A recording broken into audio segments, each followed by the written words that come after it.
Shallallahu Alaihi Wasallam, yaitu Nabi yang termulia, yang terbaik, yang teristimewa.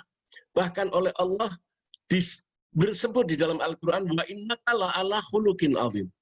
Di dalam diri Rasulullah itu mempunyai suri teladan akhlak yang sangat mulia. Apa bedanya? Mari kita ambil contoh dan kita pakai. Ini adalah ilmu yang berkah, yang membawa rahmat. Allah turunkan kitab suci, yaitu yang namanya Zabur, Taurat, Injil, Al-Quran. Allah mengutus Nabi kita Muhammad bukan cuma diberi ilmu, ingat ya, bukan cuma diberi ilmu. Hari ini kita akan membahas yaitu hikmah. Orang itu diberi sama Allah, dipilih kita. Nabi kita itu diberi bukan cuma ilmu, tapi ilmu dan hikmah. Hari ini akan jadi topik kita. Ada apa ini? Ada apa ini hikmah?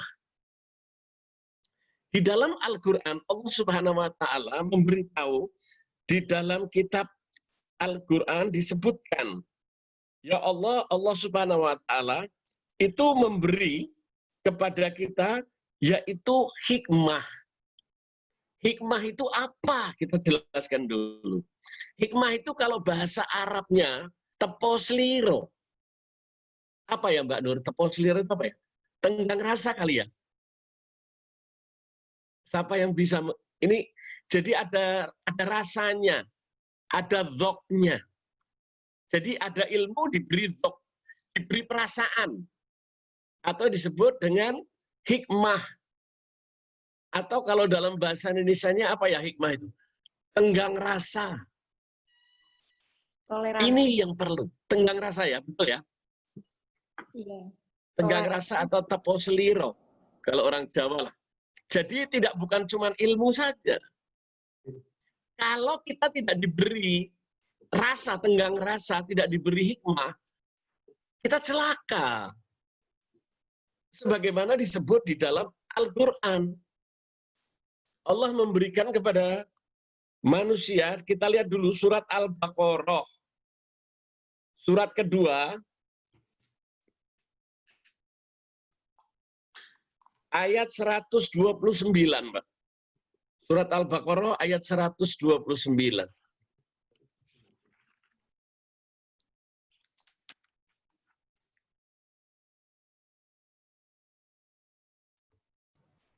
Saya ya, Bib. Silakan, Mbak. Bismillahirrahmanirrahim. Ya Tuhan kami, utuslah untuk mereka seorang rasul dari kalangan mereka yang akan membacakan kepada mereka ayat-ayat Engkau dan mengajarkan kepada mereka Alkitab, Al-Quran, dan Al-Hikmah, As-Sunnah, serta mensucikan mereka. Sesungguhnya Engkaulah yang maha perkasa lagi maha bijaksana. Masya Allah.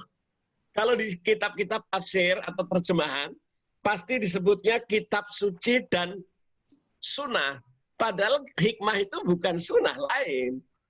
Lain. Perasaan, tenggang rasa. Ada dzok, kalau bahasa Arabnya dzok. Dzok itu ada perasaannya. Jadi kalau kita dikasih ilmu tapi tidak diberi perasaan, celaka kita. Contoh saya kasih tahu dulu apa itu tenggang rasa. Contoh kita mempunyai seorang suami. Ya, kita punya seorang suami, ada istri, rumah tangga, ada anak. Rasulullah udah bilang kalau suami itu kepingin hubungan suami istri, maka perempuan itu tidak boleh nolak. Kalau nolak itu dosa. Tetapi Allah berikan kepada laki itu ilmu. Tapi pakai perasaan, pakai hikmah. Kalau si laki itu tidak mempunyai perasaan, tidak punya hikmah, oh celaka. Kalau dia hanya ngikuti ilmu saja, itu belum tentu. Yang benar, itu benar, tapi belum tentu baik. Paham atau tidak dulu ini? Harus saya jelaskan dulu. Benar, tapi belum tentu baik. Saya silaturahmi. Benar apa tidak? Benar sesuai dengan anjuran Allah, kita suruh silaturahmi. Tapi saya silaturahminya jam 2 malam. Baik apa tidak? Tidak. benar, tapi belum tentu baik. Lah kita tidak mau. Kita maunya itu yang benar dan baik. Nah, itulah kemuliaan namanya hikmah. Tadi disebut bahwa mereka nabi-nabi dahulu itu berdoa kepada Allah. Rasul-rasul dulu itu berdoa sama Allah. Apa doanya? Ya Allah, kirimlah nabi terakhir, yaitu Nabi kita Muhammad SAW, yang akan membacakan kitab, yaitu Al-Quran dan hikmah. Kalau hikmah bukan disebut sunnah, tapi disebut hikmah itu apa? Apa seliro. Jadi hukum yang dibawa oleh Rasulullah itu bukan hukum hanya sesuai dengan aturan, tidak. Tetapi suruh menggunakan perasaan. Silaturahmi baik, tapi kalau silaturahmi jam 2, Masya Allah saya bisa dilemparin batu sama Ita. Beb, baik, ya baik, lihat tahu dong jam berapa. Nah, ini membuat orang nggak baik. Itu juga. Nah ini, apa tadi seorang laki, contoh lagi. Seorang laki itu, istrinya wajib. Bahkan walaupun sedang duduk di atas onta, tapi kalau suami minta harus dituruti, betul. Tapi si suami jangan mentang-mentang dikasih ilmu. Oh ini harus begini, istri harus turut, harus taat, betul. Tapi harus pakai perasaan dong.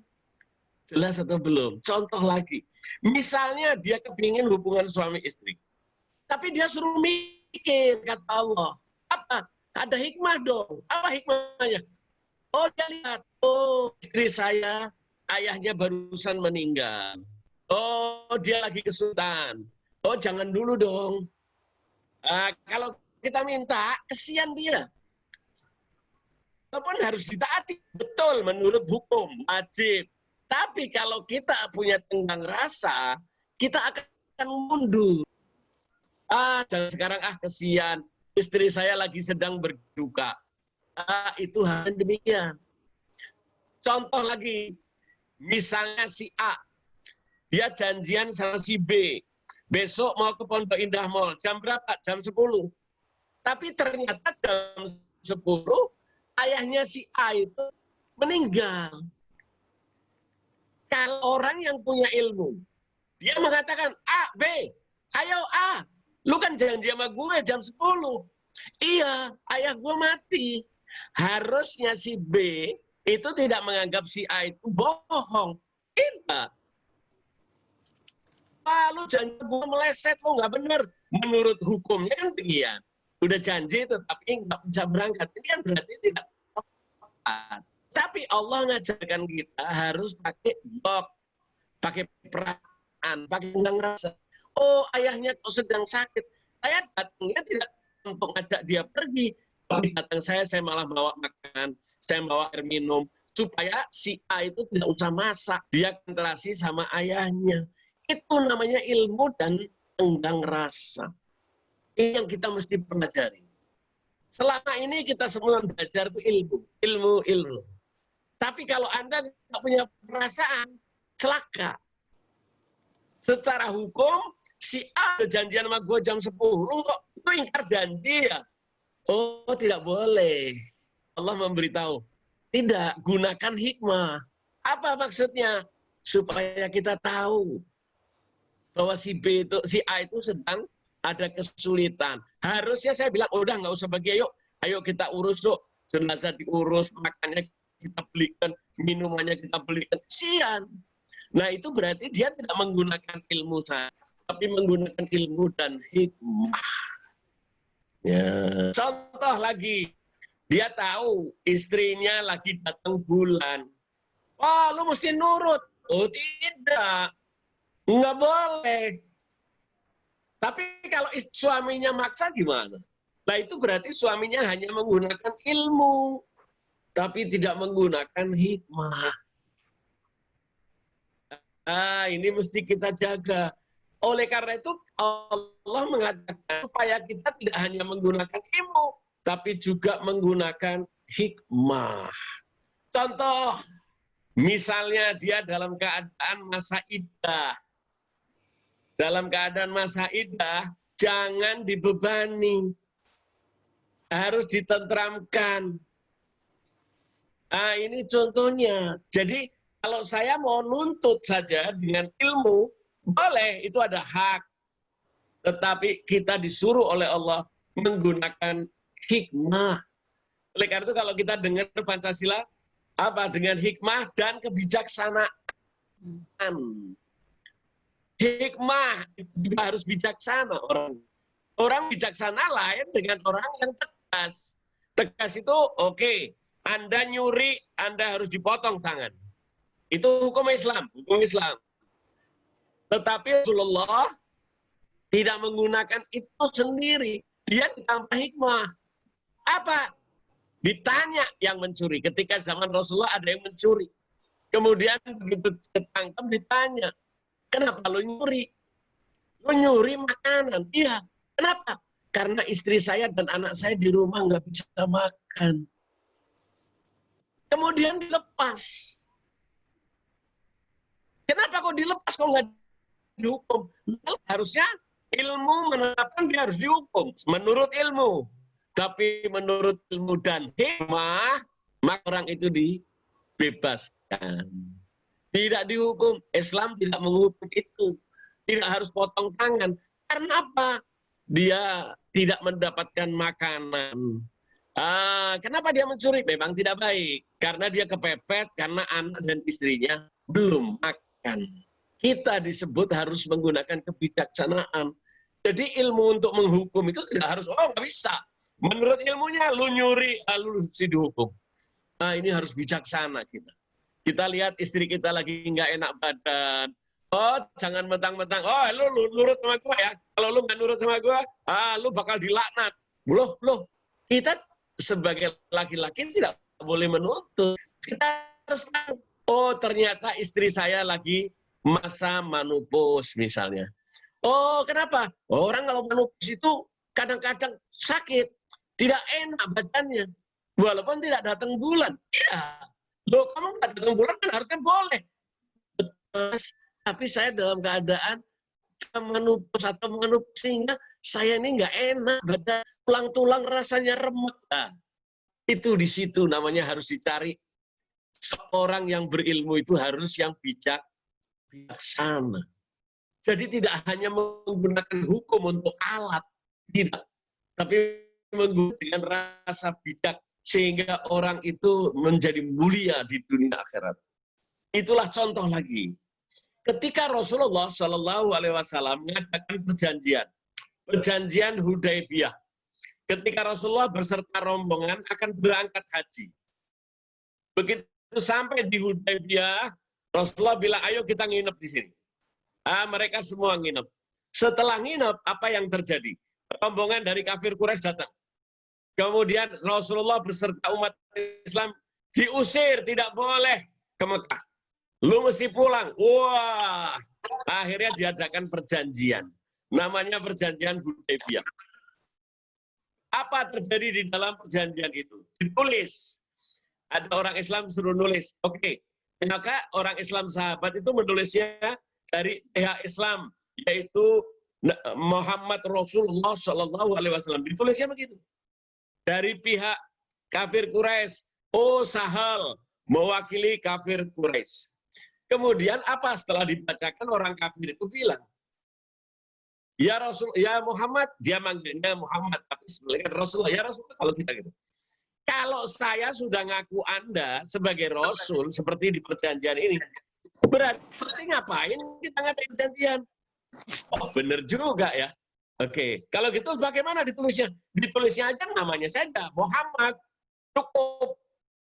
Muhammad bin Abdillah. Itu namanya. Tapi jangan disebut Rasul dong. Kalau Rasul berarti saya ngakui. Kemudian Rasulullah mengangguk-angguk. Kemudian memerintahkan Sayyidina Ali. Hei Ali, tolong dihapus tulisan Rasulullah SAW. Apa Sayyidina Ali bilang? Sambil menangis, Sayyidina Ali itu nggak pernah menangis, tapi kali ini menangis. Ya Rasulullah, aku kau suruh apa saja, tapi aku suruh ngakui bahwa kamu bukan Rasulullah. Aku tidak bisa.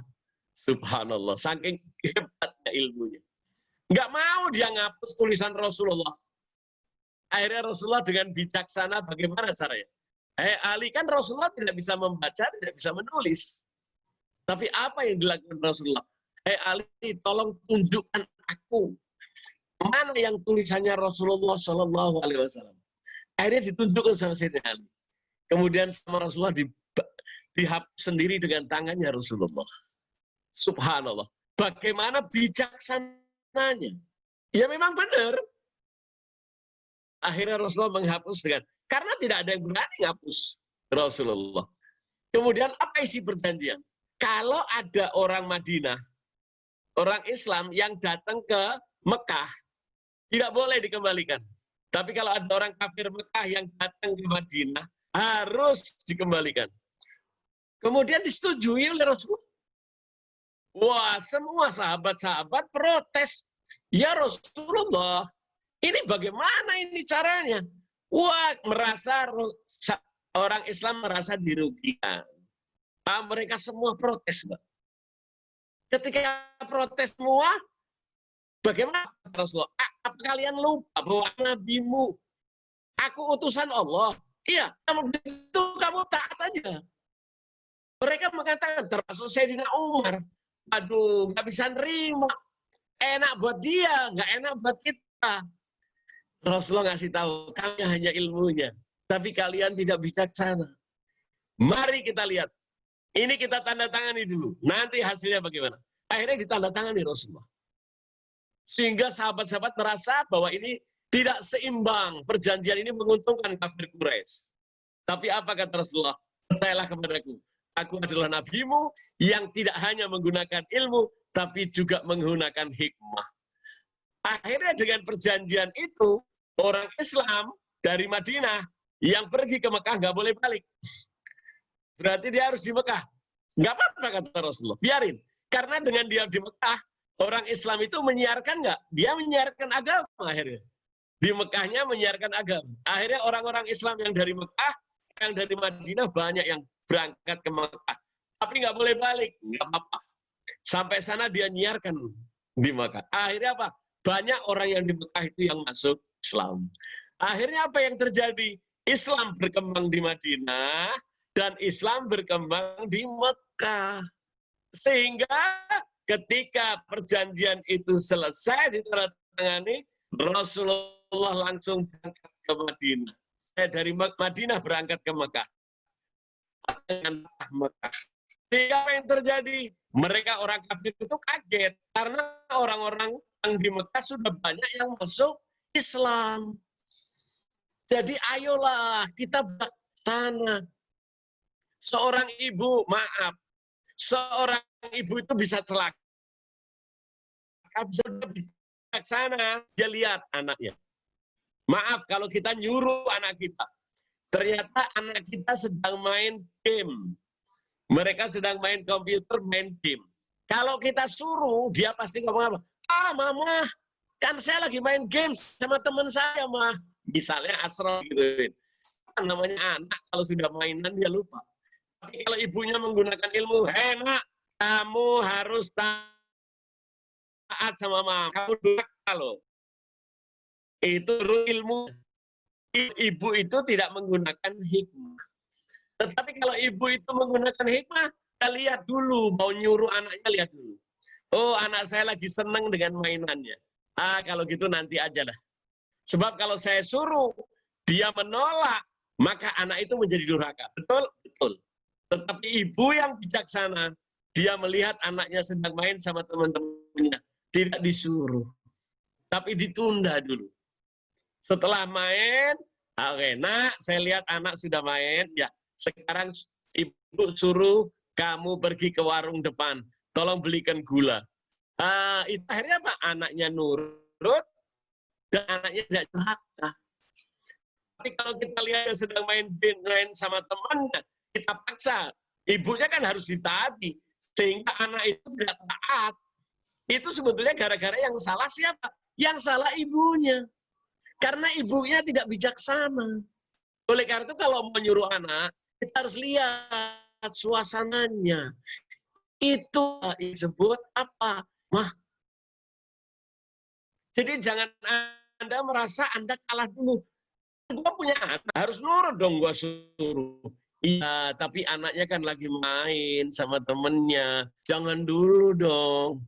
Ibu itu harus bijaksana, berarti harus penuh dengan hikmah. Itu yang kita maksudkan dengan hikmah. Hikmah ini tidak semua orang diberi. Banyak orang itu nempuh ilmu saja. Sementara ini kita belajar ilmu. Oh, sholat wajib. Oh, sholat. Apa kata Rasulullah? Sholat itu wajib. Tapi tidak suruh buru-buru. Begitu adzan, kadang-kadang kita lagi ngaji, kita lagi apa, oh langsung bertaruh, langsung kita sholat. Rasulullah tidak pernah begitu. Bahkan coba Anda lihat kalau nggak percaya. Kalau Anda pergi ke Mekah, ke Madinah, dari zaman Rasulullah sampai sekarang, begitu adzan itu tidak langsung sholat. Tidak. Tapi apa? Dia tunggu kurang lebih berapa menit. Kalau sekarang ini sekitar 20 menit sampai 30 menit. Ada apa? Ini dia menggunakan hukum dan dia menggunakan apa? Hikmah. Kebayang nggak Anda kalau adzan langsung sholat dan Anda masih di dalam hotel. Anda bisa ngikuti sholat? Tidak. Jadi Rasulullah dari dulu tidak menyuruh begitu adzan tinggalkan segalanya. Tidak. Kalau Anda lapar, makan dulu. Kalau Anda ngantuk masih ada waktunya, tidur dulu. Kita tidak boleh buru-buru sholat itu. Bahkan berangkat menuju ke masjid pun tidak boleh dengan lari. Harus dengan santai. Sampai sebegitunya Islam diajarkan. Nah, lain sama orang sekarang. Coba orang-orang yang tidak diberi hikmah. Akhirnya apa terjadi? Radikalisme. Itu yang dimaksud. Akhirnya apa? Kekacauan. Wah, inilah terjadi. Akhirnya apa? Ada yang disebut dengan garis keras. Padahal Islam itu mengajarkan bijaksana. Atau yang dibilang dengan ilmu dan hikmah. Mudah-mudahan sampai di sini masih paham ya. Ini apa yang dimaksudkan hikmah. Nah, ayolah kita sekarang sudah lama. Darussalam sudah lebih dari 10 tahun kita ngaji. Kita cari ilmu, cari ilmu, cari ilmu. Sekarang ayo sama-sama. Kita tingkatkan dengan cara apa? Ilmu kita tambah dengan hikmah. Nah, ini yang perlu. Jadi tidak hanya menyuruh anak, anak, begitu adzan, tinggalin ya. Kalau adzan langsung ada. Tidak ada perintah Rasul itu. Kalau adzan dengar, tinggalkan langsung sholat. Tidak. Bahkan Rasul mengatakan, kalau lapar makan dulu. Jangan sampai nanti kamu tengah-tengah sholat, kamu ingat makanan. Nah itu Mbak, hebatnya Islam. Ayo, jangan merasa Anda, oh berarti kok nggak taat, salah. Justru itu yang paling mulia. Para hadirin jamaah Darussalam yang diberi rahmat oleh Allah. Gunakan ini kebijaksanaan di dalam Anda sebagai ibu rumah tangga. Gunakan kebijaksanaan ini Anda sebagai pemimpin. Kita melihat pemimpin yang harusnya kita melihat office boy, kita suruh dia harus nurut. Tolong bikinin saya minum, tolong bikinin saya fotokopi. Betul, tapi kalau kita panggil dia dalam keadaan teler, ada apa dulu ditanya? Ada apa, Dek? Saya lagi pusing, Pak. Oke, kalau gitu kamu tidak usah dulu. Tolong panggilin aja teman kamu yang lain. Itu berarti orangnya bijaksana. Padahal dia sebagai bos, merintah apa, office boy kan wajib. Betul, tapi tidak bijaksana. Demikian juga maaf. Kita di rumah, kita punya pembantu. Betul? Tapi apa? Kita tidak bijaksana. Celaka. Pembantunya 1 hari kerja, dia lagi kecapean. Kita paksa dia harus nyuci, kita paksa dia. Kesian. Kita harusnya bijaksana. Mbak, apa B? Nanti jangan sekarang nyucinya. Karena saya lihat kamu udah capek. Besok aja. Tutup aja sama kain. Supaya tikus tidak masuk. Nanti besok pagi kamu sudah istirahat. Baru kamu cuci. Itu artinya pemilik atau majikan yang bijaksana. Ayo, kita tidak hanya menggunakan ilmu. Ini terjadi pada semua kegiatan. Kalau tidak dipakai kebijaksanaan, tidak pakai hikmah, na'udzubillah, celaka. Yang terjadi apa saat ini? Inilah antara yang disebut dengan garis keras. Orang-orang orang Wahabi kan demikian. Jangan. Tapi Islam mengajarkan inilah bijaksana. Saya sering kadang-kadang lihat ada orang sedang ngaji. Misalnya kita sedang Zoom. Kebetulan adzan zuhur. Langsung stop dia. Langsung dia berhenti, dia langsung sholat. Salah. Bukan gitu caranya. Ikuti dulu pelajaran. Waktunya zuhur kan jam 12 sampai jam 3. Kita masih ada waktu banyak. Ikutin kalau pelajaran, kita pakai sholat dulu. Pelajarannya. Nah, disinilah yang disebut orang yang punya tenggang rasa, punya rasa bagaimana dia sebagai pemimpin, bagaimana sebagai majikan, sebagai kepala rumah tangga. Mari saudara-saudara yang dirahmati oleh Allah Subhanahu wa taala. Demikian juga Anda suami istri. Kalau suaminya tidak bijaksana, maka apa yang terjadi? Dia merasa dia paling hebat, dia merasa dia paling jago, harus ditaati. Kita melihat lagi di dalam Al-Quran, bagaimana kita telah mengutus yaitu Rasulullah, nama Rasulullah, yang ada pada diri kita. Untuk mengajarkan itu dengan apa? Dengan hikmah. Kita lihat surat Al-Baqarah ayat 231. Surat Al-Baqarah ayat 231. Itu sinyal jelek sih. Suara saya jelas nggak, Mbak? Jelas, Bib. Oke, sekarang siapa yang mau baca surat Al-Baqarah ayat 231? Silakan, Mbak. Bismillahirrahmanirrahim. Dan apabila kamu menceraikan istrimu, lalu sampai akhir idahnya, maka tahanlah mereka dengan cara yang baik. Atau ceraikanlah mereka dengan cara yang baik pula. Dan janganlah kamu tahan mereka dengan maksud jahat untuk menzalimi mereka. Barang siapa melakukan demikian, maka dia telah menzalimi dirinya sendiri. Dan janganlah kamu jadikan ayat-ayat Allah sebagai bahan ejekan. Ingatlah nikmat Allah kepada kamu dan apa yang telah diturunkan Allah kepada kamu, yaitu kitab Al-Quran. Dan hikmah sunnah untuk memberi pengajaran kepadamu, dan bertakwalah kepada Allah dan ketahuilah bahwa Allah Maha mengetahui segala sesuatu. Masya Allah. Kalau cara Islam itu digunakan tanpa hikmah, orang akan menjadi tertawaan ini. Padahal boleh dengan ilmu itu wajib. Laki-laki itu berhak nggak menceraikan. Berhak cerai itu adanya di laki-laki, perempuan tidak ada. Tapi Allah katakan, kamu harus menggunakannya bijaksana.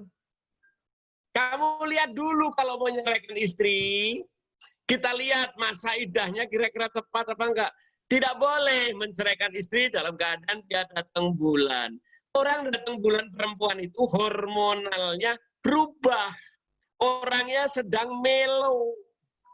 Kalau sedang melo kayak gitu, jangan diceraikan. Lu padahal kan haknya. Betul, lu punya hak. Tapi lihat situasi dong. Hikmah. Kalau enggak apa, Islam dia ditertawakan. Orang namanya Islam kok, katanya agama paling mulia. Kok melihat orang lagi susah. Sampai di situ Islam ngajarin. Harus bijaksana. Kalau dia lagi hamil, jangan diceraikan. Haram, tidak boleh. Padahal kan hak. Istri-istri gue, anak-anak gue mau jatuhkan talak itu gue. Ada urusan apa? Hati-hati, Mbak. Ini yang tidak dibolehkan dalam Islam. Dia hanya menggunakan ilmu, tapi tidak dengan hikmah. Kita ambil contoh lagi surat 65. Ayat 1.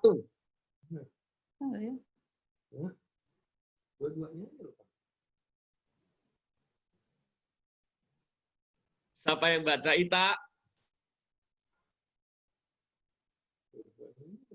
Bisa. Atau Iis? Siapa yang udah dapat? Mbak Nis? Surat 65, oh Tante Nis dulu, oke. Surat Silakan, 65 siapa ayat boleh. berapa, Bib? 1.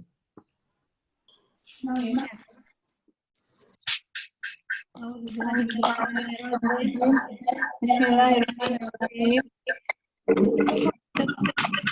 Wahai Nabi, apabila kamu menceraikan istri-istrimu, maka hendaklah kamu ceraikan mereka pada waktu mereka dapat menghadap idahnya yang wajar. Dan hitunglah waktu idah itu, serta bertakwalah kepada Allah Tuhanmu. Janganlah kamu keluarkan mereka dari rumahnya, dan janganlah diizinkan keluar kecuali jika mereka mengerjakan perbuatan keji yang jelas. Itulah hukum-hukum Allah, dan barang siapa melanggar hukum-hukum Allah, maka sungguh dia telah berbuat zalim terhadap dirinya sendiri. Kamu tidak mengetahui barangkali setelah itu Allah mengadakan suatu ketentuan yang baru. Hati-hati, perhatikan ini. Kalau tidak, nanti Allah akan turunkan azab. Kenapa? Kamu berhak, laki-laki. Ini surat namanya surat At-Talaq. Surat namanya cerai. Cerai dalam Islam itu haknya laki. Perempuan tidak punya hak. Tetapi, gunakanlah dengan hikmah. Kamu harus lihat dulu mau nyeraikan. Kira-kira istri saya ini harus kena masa idah. Berapa? 3 bulan atau 3 kali datang bulan. Kita harus lihat dulu. Oh, ternyata dia dalam keadaan ibunya barusan meninggal. Jangan diceraikan, kesian. Udah sedih, sedang ada sedih, disedihkan lagi. Atau istrinya melahirkan anaknya mati, sedang berduka. Jangan diceraikan dulu, tunggulah. Sampai kira-kira dia bisa menghadapi masa iddah. Padahal kan itu hukum Islam. Betul. Tapi kalian tidak bijaksana. Bagaimana caranya? Caranya supaya bijaksana, Mbak. Kalau orang laki itu mengawini istri, apa kata Allah? Berikan dia rumah.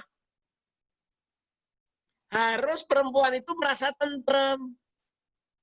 Sebab perempuan itu lain sama laki. Kalau laki itu maaf, dia sudah kepingin berbuat untuk hubungan suami istri, dia nggak mikir lagi. Bahkan akalnya pun hilang. Tapi kalau perempuan tidak, dia perlu ketenangan, perlu ketentraman. Oleh karena itu supaya wanita itu tentram, berikan dia rumah. Walaupun sekecil apa saja. Rasulullah mengatakan, anjurkan siapa yang nikah, buatlah dia rumah. Walaupun sebesar kecil seperti rumahnya Rasulullah 2 kali 3. Nggak apa-apa, tapi setiap istri itu punya rumah. Sebab kalau nggak punya rumah, maaf. Kita nikahin istri kita, masih muda. Bayangkan ada orang suami istri, sudah berjalan berapa tahun? 20 tahun, 30 tahun. Pernikahan. Kemudian dia mengatakan apa? Seorang laki enak aja. Gue udah gak rasa cinta lagi sama istri gue. Gue rasanya sudah gak ada rasa lagi. Enak bener. Akhirnya diceraikan. Istrinya dulu waktu muda, ayahnya masih ada. Ibunya masih ada. Mereka orang tuanya masih kaya. Nah, sekarang udah dibagi, ayahnya mati, ibunya mati. Dia mau balik kemana? Mau pergi kemana? Apakah ini agama yang benar kalau begitu? Tidak. Tapi agama dalam aturan, loh kan saya berhak. Saya ada hukum. Betul, hukum ini kamu nyerahkan kalau kamu udah gak suka. Tapi dengan cara tunggu masa iddahnya. Kemudian belikan dia rumah. Jangan kamu usir dia. Jadi kalau suami istri itu cerai, yang disuruh keluar di dalam Islam adalah yang laki. Jangan kau biarkan istrimu yang keluar. Nggak boleh. Tidak bijaksana ini. Hebat ini Islam. Karena apa? Tidak hanya menggunakan ilmu, tapi hikmah. Inilah yang dicontohkan oleh Nabi kita Muhammad Sallallahu Alaihi Wasallam. Inilah keberkahan kemuliaan. Kemudian apa? Kalau kamu sudah tidak suka sama istrimu, kata Allah, jangan kamu gantung. Bagaimana digantung itu? Dicerai enggak, diurus kagak, diberi nafkah kagak, lahir batin, didiamin aja. Tapi suaminya kawin lagi sama orang. Bahkan 2, 3, atau 4. Tapi istri yang pertama disengsarakan. Itulah namanya laki-laki yang tidak bijaksana. Nggak boleh. Saya masih ingat itu. Dulu di daerah Jawa Tengah, di Kudus itu ada seorang kaya raya. Dia mengawini istrinya. Setiap kurang lebih 3-4 bulan setelah dia sudah lama nikah, orangnya sudah tua. Iya. Dia kawini anak-anak muda, wanita-wanita muda. Kemudian apa setelah dia kawin? Kemudian kalau istrinya itu dibelikan rumah, diberi pekerjaan. Setelah itu apa? Dicerai sama dia. Tapi sebelum menceraikan, dia sudah mencari laki-laki. Laki-laki yang baik, yang menurut dia itu bijaksana. Kemudian apa? Dia ceraikan dulu istrinya. Kemudian istrinya mau disuruh milih. Kamu mau nggak nikah sama itu orang? Wah, mau. Oke. Diceraikan, kemudian si wanita itu dinikahkan lagi. Kira-kira kalau kayak gini bijaksana apa tidak? Bijaksana. Dibeli rumah buat si wanita, dia punya rumah, dia berhak milih suami yang baru. Setelah itu apa? Suaminya pun dikasih kerjaan, sehingga dia nanti, karena dia masih muda, sedangkan yang mengawin ini orang tua. Ini yang disuruh, harus bijaksana. Jangan sudah nggak mau dan diurus karena merasa udah tua. Loh, Islam kan boleh kawin 2, boleh kawin 3, boleh kawin 4. Siapa yang bilang? Boleh kawin 2, 3, 4. Itu kalau emergensi. Emergensi apa? Istrinya sudah tidak bisa hubungan lagi, atau ada sakit. Daripada Anda berbuat yang tidak baik, maka Anda diizinkan sama Allah kawin lagi. Tapi ada caranya, harus adil. Istri yang lama, yang sakit, dirawat, diurus dengan benar. Kemudian harus adil. Itu dalam Islam. Berarti harus apa? Bijaksana. Kalau pas sekarang Islam bisa diketawain. Orang-orang yang hanya menggunakan ilmu, tapi tidak menggunakan hikmah apa? Dia kawin 2, dia kawin 3. Oh, ini kan sunnah Rasul. Sunnah Rasul tapi harus dengan hikmah. Ini harusnya kita Islam. Sehingga Islam tidak ditertawakan. Seolah-olah orang yang di luar Islam, dia merasa mengetawakan, wah enak, bener ya. Lo orang Islam berarti boleh kawin 2, 3, 4, seenaknya dong. Tidak, harus diurus dengan benar. Bahkan kalau Anda tidak mau, tidak berbuat dolim, itu yang benar. Siapa yang kawin 1 saja, oh dia benar. Tapi kalau kalian kawin 2, 3, kalian harus adil. Apakah laki-laki itu bisa adil terhadap istrinya? Allah sendiri ngasih di dalam ayat yang lain. Nggak bisa. Oleh karena itu kawinilah 1 saja, agar kamu tidak berbuat dolim. Sampai sebegitunya Islam ngajarin. Tetapi ayatnya dipotong. Dipotong hanya dikasih apa? Oh, Islam itu boleh kawin 2 atau 4. Tapi tidak terus. Ini namanya yang tidak bijaksana. Loh, kawin kan boleh kalau emergensi. Jadi bukan berarti boleh. Inilah perlu kita tahu, saudara-saudara. Majelis Taklim Darussalam kita harus meningkat. Kita tidak hanya ilmu, tapi kita punya yang namanya hikmah. Kita lihat ayatnya, surat ke-4 ayat 3. Sesungguhnya kamu boleh kawin 2, 3, atau 4. Biasanya ayatnya tidak diterusin. Karena apa? Kiainya, ustadznya kepingin kawin 2, kawin 3. Akhirnya apa? Istri yang lama, kira-kira lebih dicintai mana? Istri yang lama apa yang baru? Ya pasti otomatis yang baru. Akhirnya istri lamanya apa? Sudah kadaluarsa, nggak diurus. Apalagi ada yang ditaruh di satu rumah. Ini bukan orang Islam yang betul. Setiap istri itu harus dikasih rumah, tidak boleh. Ini kebayang nggak, satu rumah, 2 istri, 3 istri, ada yang berapa istri jadi satu rumah. Apa kata Allah? Nanti kalau kamu masuk ke kamar sama istrimu, sedangkan yang tua sedang ngurusin anaknya sambil nonton TV, Upin sama Ipin. Apa kasihan, kata Allah. Bukan ini yang diminta orang Islam. Memang boleh kawin dua, tapi asal adil. Asal bijaksana. Jangan enak-enaknya. Dulu zaman susah nikah. Wah, sayang betul sama istrinya. Bahkan dia bantu pekerjaan. Wah, sampai akhirnya dia jadi kaya. Setelah kaya apa? Mengambil lagi istri baru yang muda. Nah, yang lama didiemin. Apakah ini benar boleh? Boleh. Tapi harus ada syarat. Syaratnya apa? Harus adil. Dan kalian tidak bisa adil. Oleh karena itu kawinilah, kata Allah. Satu saja.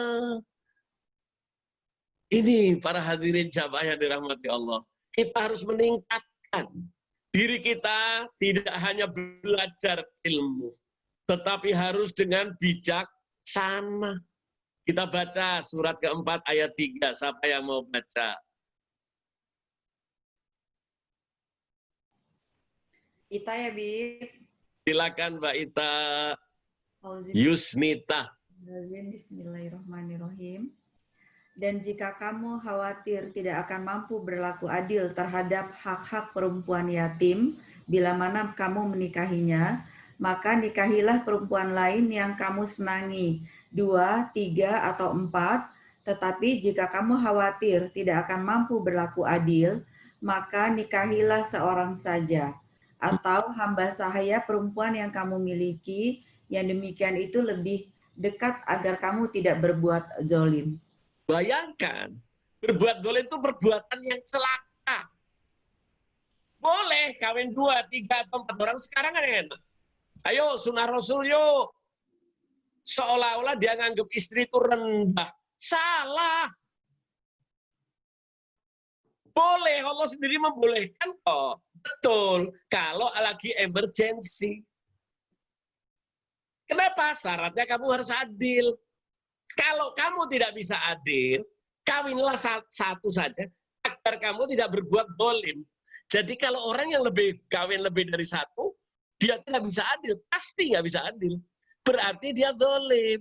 Kita disuruh menghindarkan. Nah ini tidak, malah jadi ketawaan akhirnya. Seolah-olah orang Islam, kenapa masuk Islam? Gue bisa kawin 2, 3, atau 4. Oh salah. Dia tidak menggunakan hikmah. Kita lihat lagi surat keempat, ayat 129. Surat An-Nisa tetap ayatnya 129.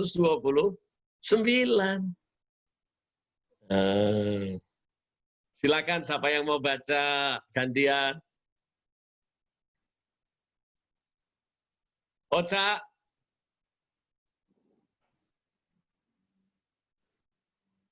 Atau Maya. Ayo siapa yang sudah siap surat keempat. Sorry. Surat keempat ayat 129, Maya. Hurai baca ya, Bib. Boleh, Hurai. Bismillahirrahmanirrahim. Dan kamu tidak akan dapat berlaku adil di antara istri-istrimu. Walaupun kamu sangat ingin berbuat demikian. Karena itu janganlah kamu terlalu cenderung kepada yang kamu cintai. Sehingga kecil banget Qurannya. Iya, ya. Terus? Sehingga kamu biarkan yang lain terkatung-katung. Dan jika kamu mengadakan perbuatan dan memerlukan, aduh kecil banget nih. Ayo siapa yang bisa? Maya. Siapa yang Baca, bisa Bil. baca? Ya. Baca. Silakan. Dan kamu tidak akan dapat berlaku adil di antara istri-istrimu, walaupun kamu sangat ingin berbuat baik. Ya. Berbuat demikian. Karena itu Ya. janganlah kamu terlalu cenderung kepada yang kamu cintai, Iya. sehingga kamu biarkan yang lain terkatung-katung. Iya. Dan jika kamu mengadakan perbaikan dan memelihara diri dari kecurangan, maka sungguh Allah Maha Pengampun dan Maha Penyayang. Ya. Rasulullah punya istri 2, 3, atau 4. Jangan buru-buru dulu. Tolong dilihat. Rasulullah itu diperintah oleh Allah, yaitu dengan hikmah. Kenapa Rasulullah kawin lagi? Karena apa? Disuruh ngawinin orang kulit hitam. Tujuannya apa? Jangan ada perbedaan warna kulit. Tuh, sehingga orang apapun sekarang boleh. Dulu nggak ada yang mau. Dianggapnya semua orang kulit hitam itu budak. Padahal tidak.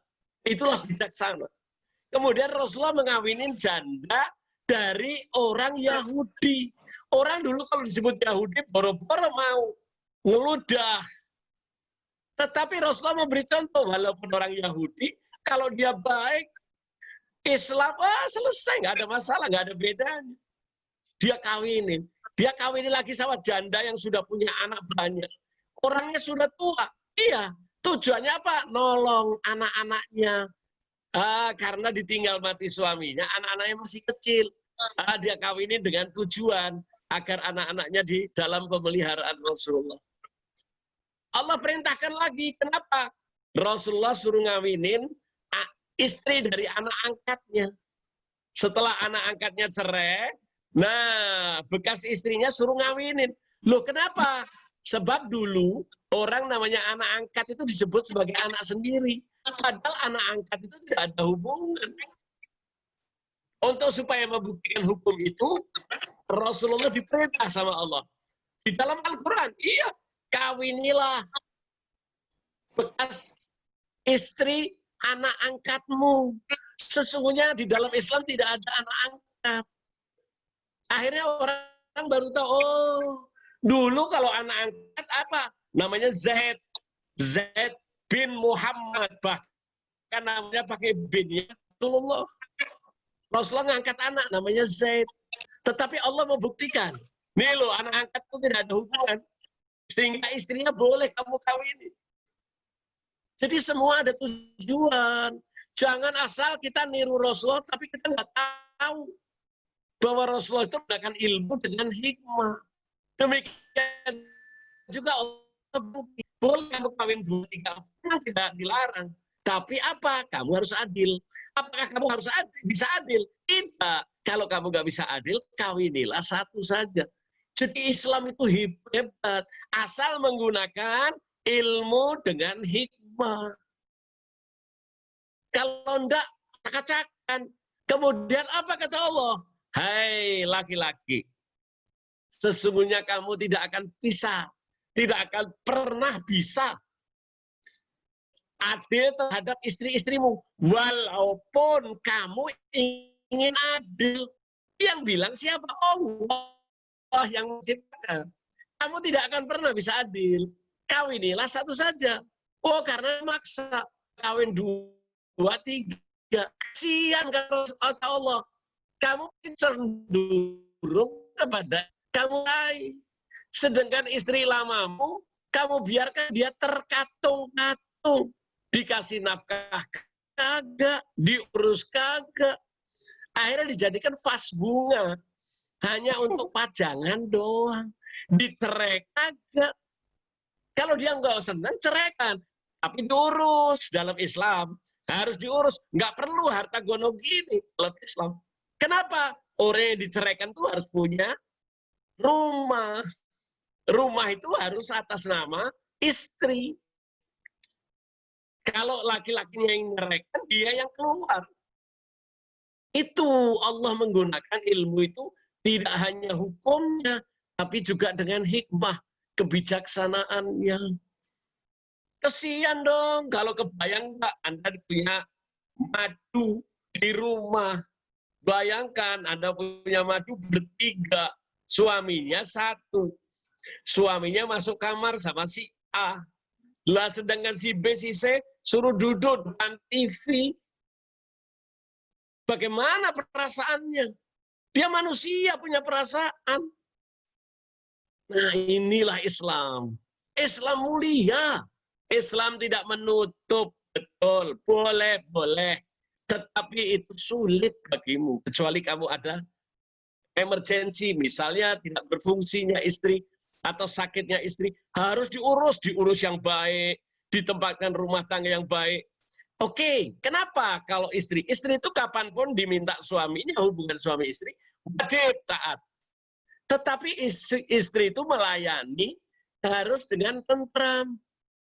Kalau dengan tidak tentram, dia melayaninya tidak dengan enak.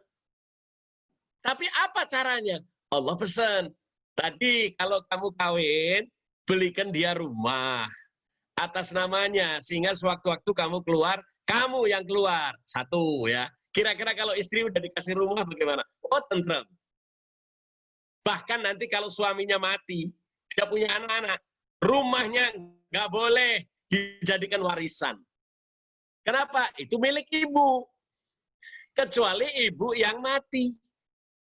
Nah, baru rumahnya boleh dijual. Itu Allah ajarkan dalam Al-Quran. Kebijaksanaan. Tenggang rasa. Keposliro. Subhanallah. Indah Islam itu. Nah, kemudian apa kata Allah di dalam surat Al-Baqarah ayat 240. Mbak Iis. Nah, surat Al-Baqarah ayat 240. Bismillahirrahmanirrahim. Dan orang-orang yang akan mati di antara kamu dan meninggalkan istri-istri, hendaklah membuat wasiat untuk istri-istrinya, yaitu nafkah sampai setahun tanpa mengeluarkannya dari rumah. Tetapi jika mereka keluar sendiri, maka tidak ada dosa bagimu mengenai apa yang mereka lakukan terhadap diri mereka sendiri dalam hal-hal yang baik. Allah Maha Perkasa, Maha Bijaksana. Subhanallah. Setiap orang pasti akan mati, toh. Kalau kamu punya istri, dikasih tabungan. Loh, kok ada begini? Iya. Kenapa? Kalau istri itu punya tabungan, punya rumah, tadi kan harusnya tabungan dan rumah. Jangan kau keluarkan dia dari rumahnya, kecuali dia minta sendiri. Nah, kalau dia minta sendiri, lain. Tapi harus dikasih rumah, harus dikasih uang tabungan. Seberapa besar?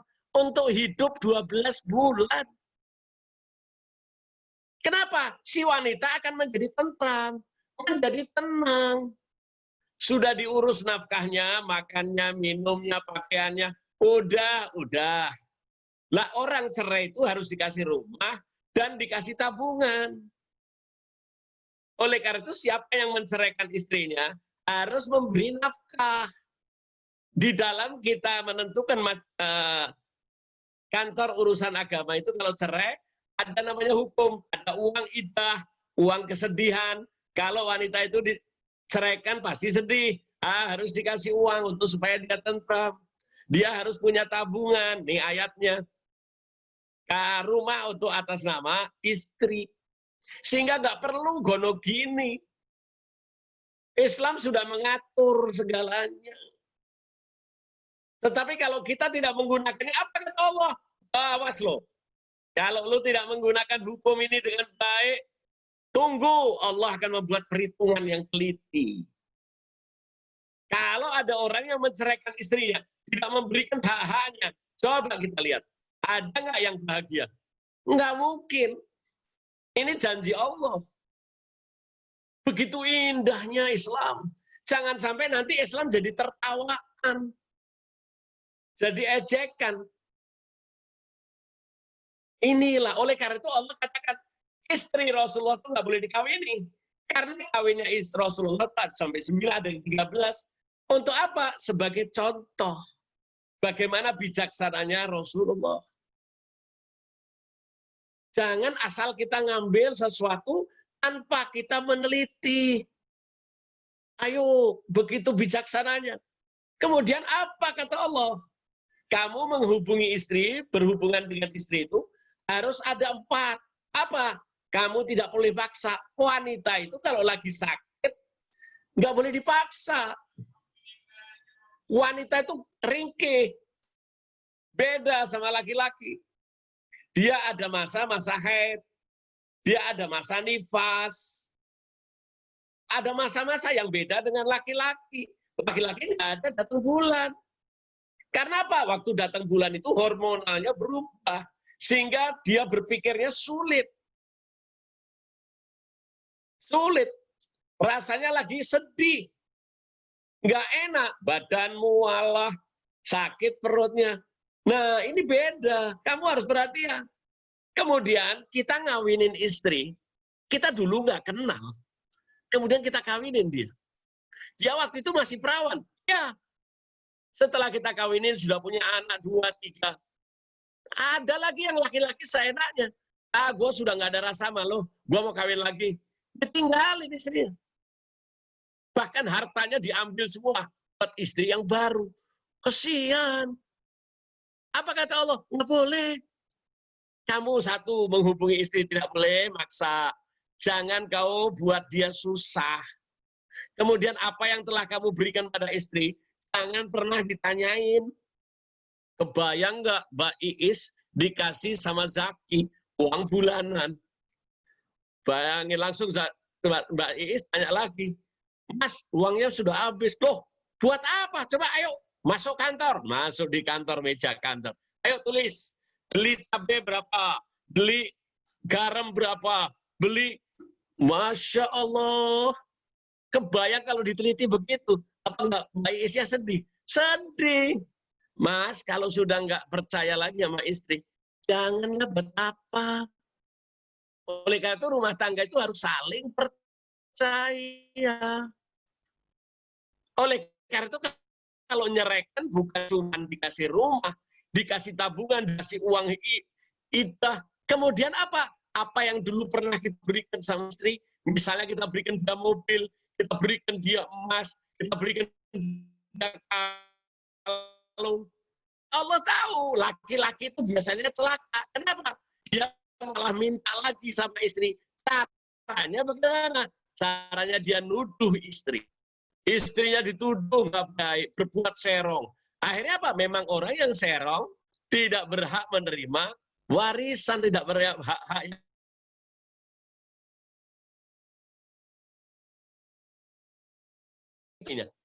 Nanti waktu digoda, diambil foto. Akhirnya dikasihkan ke pengadilan. Istri saya serong. Celaka kata Allah. Berarti apa? Anda tidak bijaksana. Kita lihat dulu waktu ngambil istri, masih perawan, masih muda, masih lucu. Kayak pemain Sri Mulat. Masih seger. Lah sekarang udah punya anak, sudah tua, sudah mulai keriput. Lah ditinggal. Barang-barangnya pun hartanya diambil. Emas-emasnya diambil, dikasihkan istri muda. Celaka itu laki. Nggak boleh. Kita lihat surat keempat. Ayat 20 dan 21. Siapa yang mau baca? Saya, Bib. Bismillahirrahmanirrahim.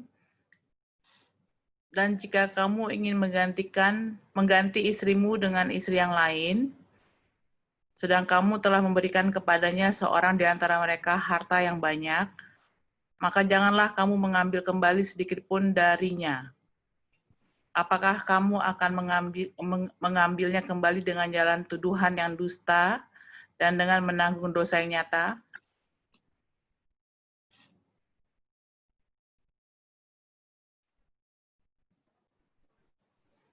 Dua satu juga, Bib.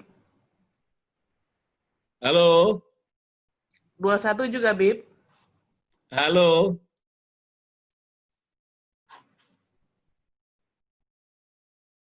Bib. Mbak Boya. Ya, Bib. Ya, suaranya kok terputus. Iya, Habib aja nih yang suaranya terputus. Tolong bisa diulangi, Mbak Maya. Oke. Bismillahirrahmanirrahim. Dan bagaimana kamu akan mengambilnya kembali? Salah. 20 ya, Bib? Ya, 20 dulu, baru 21. Oke. Bismillahirrahmanirrahim. Dan jika kamu ingin mengganti istrimu dengan istri yang lain, sedang kamu telah memberikan kepadanya seorang di antara mereka harta yang banyak, maka janganlah kamu mengambil kembali sedikit pun darinya.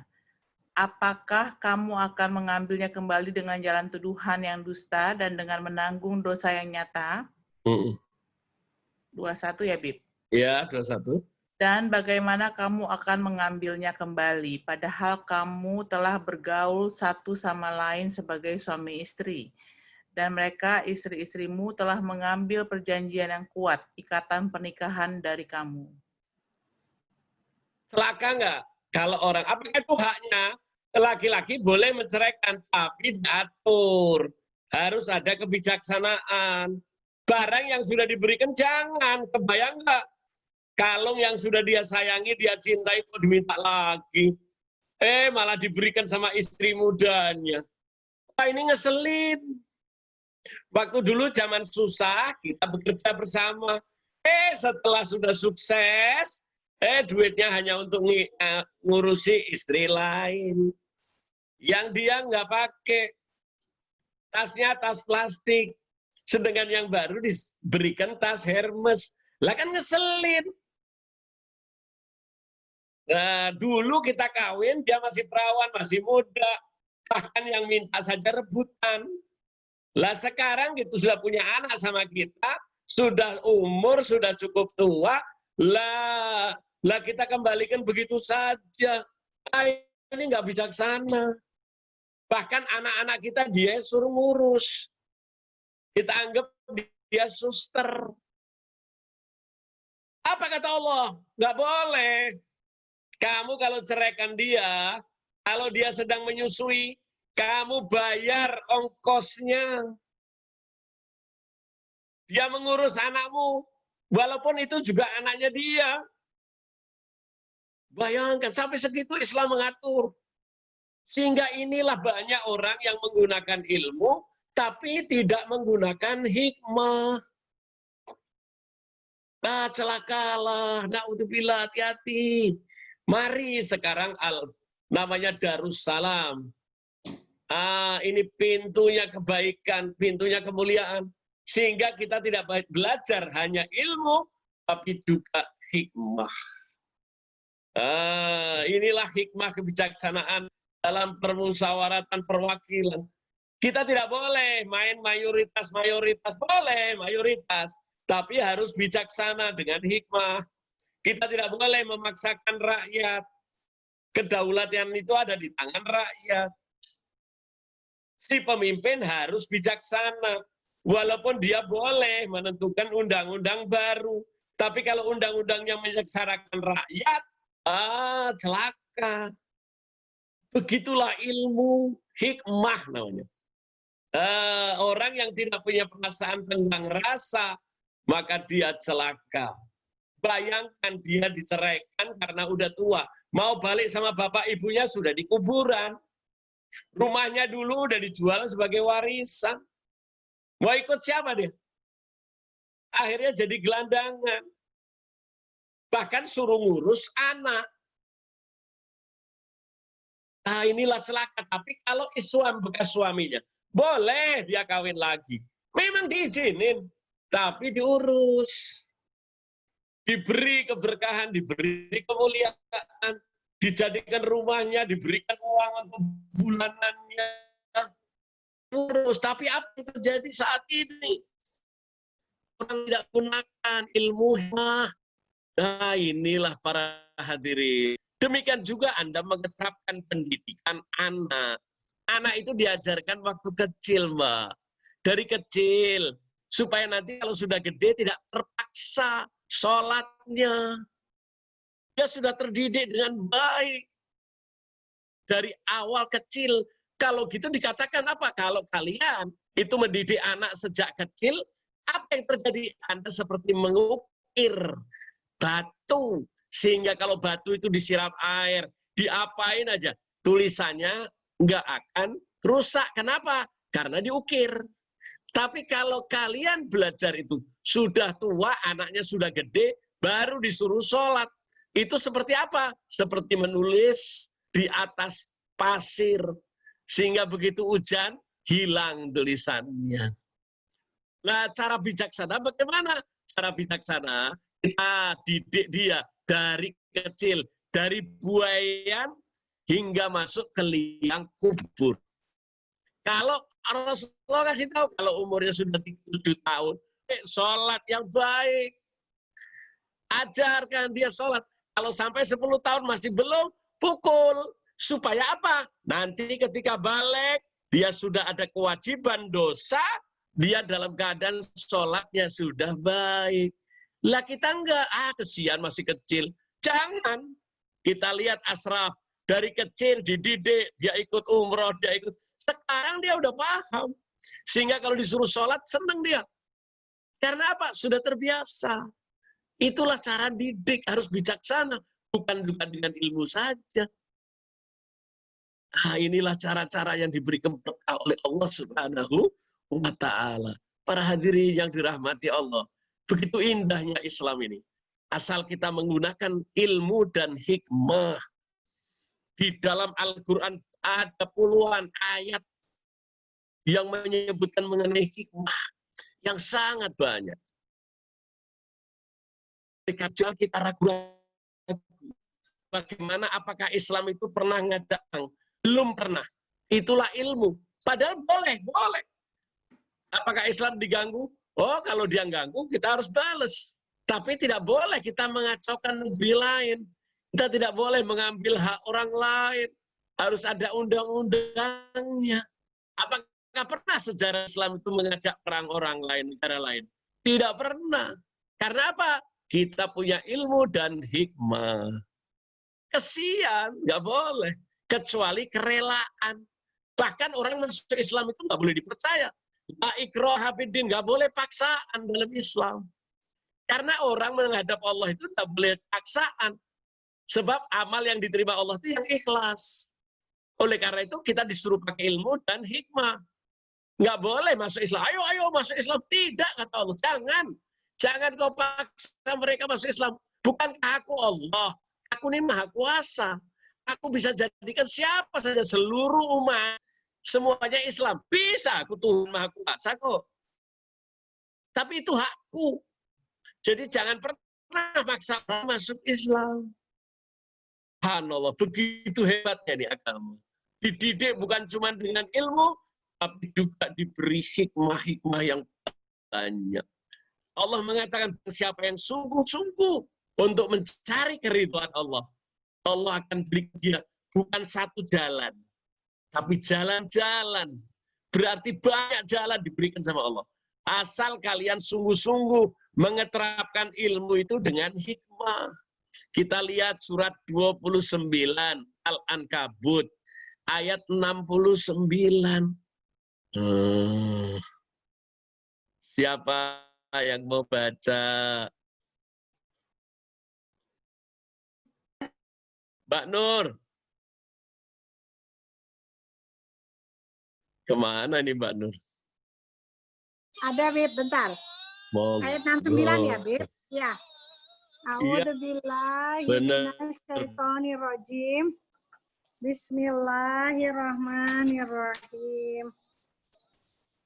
Bentar ya, Bib. Maaf, Bib. Ini Monggo, tenang aja, tenang. Ya. Dan orang-orang yang berjihad untuk mencari keridhaan kami akan tunjukkan kepada mereka jalan-jalan kami. Dan sungguh Allah beserta orang-orang yang berbuat baik. Subhanallah. Jadi kalau ada kita nih mau dekat sama Allah dengan cara yang baik, tindakan kita yang baik, Allah akan kasih ada jalan. Nggak mungkin akan tersesat. Tapi tidak boleh maksa, tidak boleh. Harus dengan kerelaan diri. Siapa yang memaksa, celaka dia. Oleh karena itu nggak ada orang Islam dipaksa. Nggak pernah. Bahkan Allah larang. Siapa yang dengan darah Dia mencari jalan keridhaan Allah. Dia laksanakan ilmu itu dengan bijaksana untuk menempuh jalan menuju Allah. Allah akan berikan jalan-jalan, bukan satu, bukan. Dan Allah muliakan dia. Indahlah Islam itu. Asal kita menggunakan ilmu dan amal sebagaimana diperintah Allah. Kita melihat lagi surat ke-10 ayat 99 dan 100.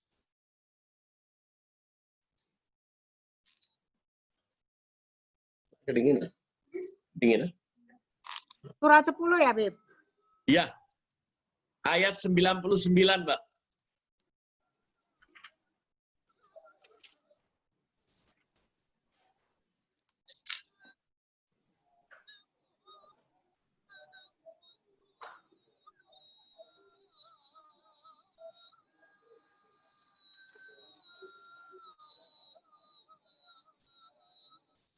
Ya, Mbak.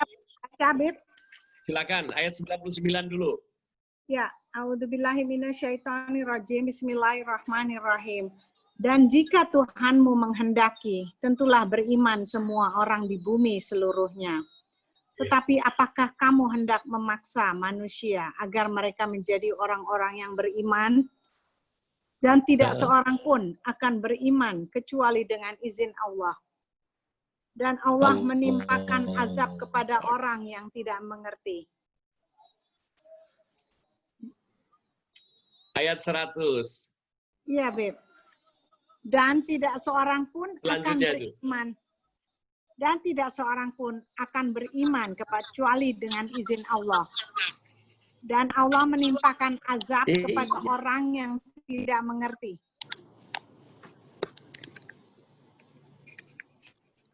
Tidak menggunakan akal. Subhanallah. Kita sekarang yakin Allah itu maha kuasa apa tidak? Iyalah, kalau nggak kuasa berarti bukan Tuhan. Bisa nggak Allah jadikan seluruh umat ini agamanya satu? Ya tentu bisa. Bisa nggak Allah jadikan semua orang ini bahasanya satu? Bisa. Allah mau berbuat apa saja bisa. Berarti mau jadikan Islam bisa. Oleh karena itu jangan pernah kamu memaksa. Islam nggak boleh lah, ikrah itu tidak ada paksaan. Oleh karena itu kamu nggak usah nyuruh orang, ayo saya kasih supermi, saya kasih ini. Tapi kamu mau kasih Islam ya? Ngapain? Nah, orang masuk Islam itu atas izin Allah. Kalau Allah tidak kasih izin, walaupun kayak apa aja, dia nggak bisa masuk. Karena orangnya diberi hidayah itu diberi petunjuk. Itu semua siapa yang memberi? Semua yang dikehendaki Allah. Kalau Allah senang dia masuk Islam, dikasih. Oh, orang masuk Islam itu karena turunannya. Siapa bilang? Ada yang ayahnya Islam, ibunya Islam, anaknya Islam. Oh, wajar. Ada yang orang ibunya nggak Islam, ayahnya Islam, anaknya akhirnya ikut Islam. Bisa. Ada yang ibunya tidak Islam, ayahnya tidak Islam, bahkan pendeta, anaknya bisa masuk Islam. Kenapa? Karena Allah senang sama dia. Diberi petunjuk sama Allah. Oleh karena itu nggak usah maksa. Cuman Allah itu benci siapa yang diberi akal. Dia tidak mencari Tuhan dengan akalnya. Celaka. Oh, kenapa saya menyembah Tuhan? Karena memang Tuhan itu wajib disembah. Yang menciptakan langit bumi ini siapa? Nggak mungkin langsung ada. Tapi ada yang mengatur. Nah, itulah yang kita cari. Kira-kira kalau Tuhan itu punya anak, gimana? Nggak beres. Oh, berarti Tuhan nggak boleh punya anak. Pasti dia akan pro kepada anaknya. Padahal Tuhan itu maha adil. Demikian juga Tuhan itu tidak kawin, tidak apa. Tidak seperti manusia kita. Kalau Tuhan seperti manusia kita, kalau kita ada di Jakarta, yang ada di Solo siapa? Yang ada di Aceh siapa? Yang ada di Irian siapa? Ayo kita gunakan akal. Nah, Allah akan memberi hidayah kepada siapa yang menggunakan akal. Disinilah ilmu dan hikmah. Sehingga Islam itu tidak pernah maksa, tidak ada. Kita lihat kejadian-kejadian dari dulu sampai sekarang. Tidak ada negara Islam yang menjajah, tidak ada. Yang minta supaya orang itu masuk ke dalam Islam, tidak. Islam itu diperangi. Nah, kalau kita diperangi memang harus dibalas. Jangan sampai Anda jadi celaka. Inilah alhamdulillah para hadirin jamaah Darussalam yang dirahmati Allah. Mari kita ini dalam mengatur kehidupan ini, jangan hanya menggunakan ilmu, tapi juga gunakan hikmah. Sehingga nanti ibu akan dimuliakan oleh anak-anaknya. Sehingga Rasulullah pun mengatakan apa? Ngajari anak itu tidak perlu dengan mulut. Hayo, hayo, hayo, hayo. Tidak perlu. Caranya apa? Diberi contoh. Kalau kamunya alim, kamunya soleh, soleha. Setiap waktu kamu buka mukena, kamu sholat, kemudian anakmu melihat, sehingga lama-lama dia akan ngikut. Tapi kalau ibunya tidak sholat, bagaimana nyuruh anaknya sholat? Contoh misalnya, seorang bapak, dia ngerokok, tapi dia merintahkan anaknya, kamu jangan ngerokok. Nah, bapak, nah berarti dia punya ilmu, tapi tidak punya hikmah. Insya Allah, dengan kita belajar hikmah, banyak masih ayat yang insya Allah kita bahas di lain waktu.